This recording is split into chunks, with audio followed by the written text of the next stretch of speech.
ළමයි ඉතින් විභාගෙට තව පුංචි මාස කීපයක් තියෙන්නේ. පුළුවන් වෙලාවට මගේ හවස ක්ලාස් ටයිම් වලින් පොඩ්ඩක් ෆ්‍රී වෙලා මේ උදේවරුවක් අල්ලගෙන පුළුවන් වෙලාවට මාත් try එකක් දෙනවා. ඔයාලට කොහොම හරි support එකක් දීලා මේ මාස පහේ plan එක ගොඩ දාන්න.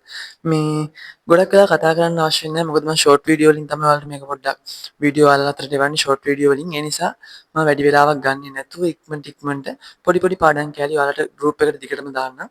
බලලා අවසානට මම දෙන activities වලට අනිවාර්යයෙන්ම reply එකක් දෙන්න ඕනි අනිවාර්යයෙන්ම. හරි.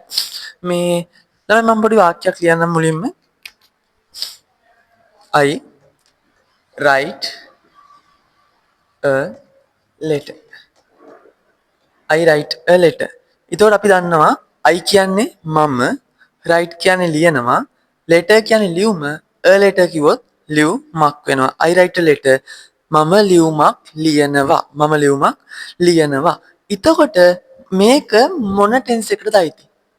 I තියෙනවා subject එක. අපි දන්නවා ක්‍රියාව කරන කෙනාට අපි කියනවනේ subject කියලා. එතකොට I ඉන්නවා. ඊට එහා පැත්තෙන් ඉන්නේ right. එකපාරින්ම පටන් ගත්තා. ඒ කියන්නේ මෙයා ක්‍රියාපදයක්. අපි මෙයාලට කියනවා verb එකක් කියලා. ක්‍රියාපදයක්. I write a letter. මේක ඒතකොට කර්මය කියලා අපි දන්නවා ක්‍රියාවට භාජ්‍ය වෙන දේ අපි යාට කියනවා object එකක් කියලා. object. එතකොට I write a letter කියන්නේ මම ලියුමක් ලියනවා. ළමයි බලන්න subject එකට පිටිපස්සෙන් be verb එකක් නැහැ. මොනවද be verbs කියන්නේ? am, is, are. I ට පිටිපස්සෙන් අපි දන්නවා එන්න ඕනි am කියන be verb එක. හැබැයි I එකට පිටිපස්සෙන් am එකක් නැහැ. ඒ වගේම ඊට එහා පැත්තෙන් තියෙනවා write. ක්‍රියාපදේ ලියනවා. එතකොට write කියන එක පිටිපස්සෙන් ing ඇවිල්ලා නැහැ. ing එක ඇවිල්ලත් නැහැ. එහෙනම් I write a letter මේක සරලයි. am is at නැහැ. ක්‍රියාපදේ පිටිපස්සෙන් ing ත් නැහැ. මේක සරල වාක්‍යයක්. එහෙනම් අපි මෙයාලට කියනවා simple present tense. එහෙම නැත්නම් සරල වර්තමාන කාලය. simple present tense එක. මෙයා ඉන්නේ කතෘ ඉන්නේ ඉස්සරහා. කතෘ කියන්නේ ක්‍රියාව කරන කෙනා. ක්‍රියාව කරන්නේ මම තමයි ලියුම ලියන්නේ. කතෘ ඉන්නේ ඉස්සරහා.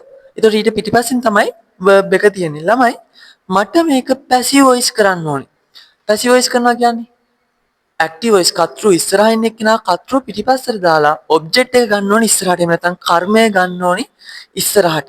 දැන් සරල වර්තමාන කාලයෙන් එහෙම නැත්නම් simple present tense වලින් වාක්‍යයක් ඔයාලට දුන්නොත් ඔයාලා මේක passive voice කරද්දි මෙන්න මෙහෙම පොඩි වැඩක් කරන්න. ක්‍රියාපදේ හොයාගන්න අපිට ලේසියි නේද? ක්‍රියාපදේ මොකද්ද අපි කරන දේ මෙතන? right. ක්‍රියාපදේ right. ක්‍රියාපදෙන් අහන්න මොකද්ද ලියන්නේ? right කියන්නේ ලියනවා මොකද්ද ලියන්නේ? ඔයාට උත්තර එනවා එතකොට a letter. ලියන්නේ මොකද්ද? a letter. a letter එක ගත්තා ඉස්සරහට. a letter. හරි. මෙයා ඒක වචනනේ. a letter කියන එක අපි දන්නවා singular noun එකක්. ඒ කියන්නේ ඒක වචන නාම පදයක්.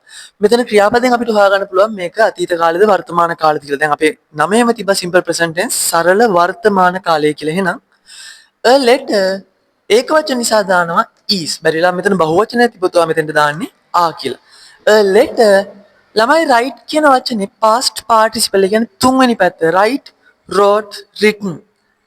ලියනවා, ලිව්වා, ලියලා. එතකොට I a letter is write එකේ past participle අපි දන්නවා written. a letter is written. කවුද ලිව්වේ? I. හැබැයි I කියන මේ subject එක පිටිපස්සට යද්දී අපි පිටිපස්සට දාන්නේ නැහැ. I කියලාම දාන්නේ. අපි මෙයා පිටිපස්සට යද්දී දාන්නේ me කියලා. කවුරු විසින්ද? මම විසින් by me. A letter is written by me. එතකොට මේක තමයි I write a letter active voice එක. A letter is written by me passive voice එක. තව උදාහරණයක් දෙන්නම් මම.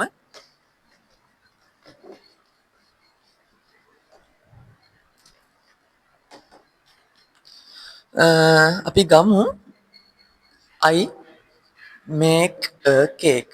I make a cake. මම කේක් එකක් හදනවා. I make a cake. එහෙම නැත්නම් මම මෙතන මේ I වෙනකොට we දාන්නම්. we make a cake. අපි කේක් එකක් හදනවා. we make a cake. එතකොට දැන් මම කිව්වා ටෙක්නික් එක ක්‍රියාපදේ හොයාගන්න ඕනේ. කවුද ක්‍රියාපදේ? make හදනවා. මොකක්ද හදන්නේ? make a cake. කේක් එකක් හදන්නේ. එයාව ගන්නවා ඉස්සරහට. a cake.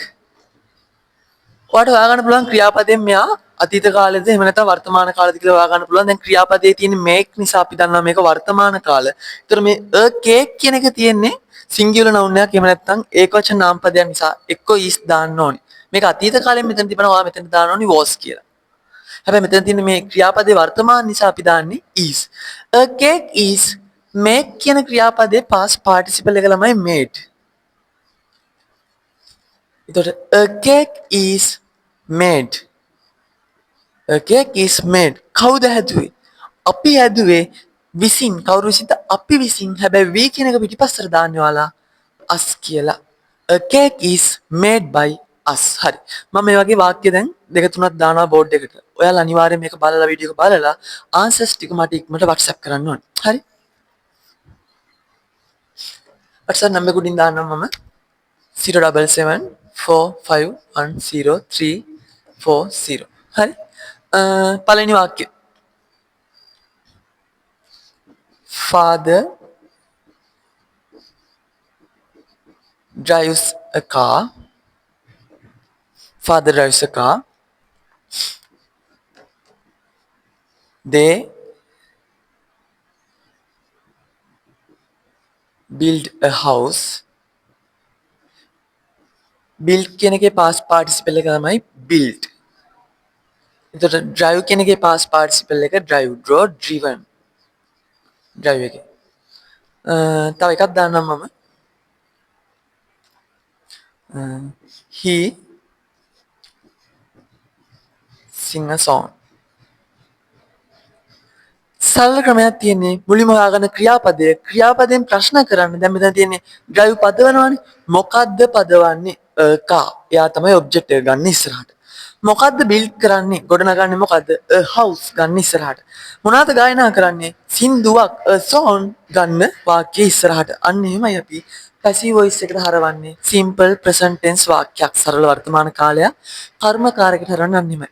දැන් ඉක්මනට බෝඩ් එක බලාගෙන මේක දාගෙන නෝට් එක දාගෙන ආන්සර්ස් ටික උඩ තියෙන නම්බර් එකට WhatsApp කරන්න. ආයෙ පාරක් කියන්නම් 077 077 45 10යි 340. ඊළඟ වීඩියෝ එකකින් ඉක්මනට හම්බෙන්න.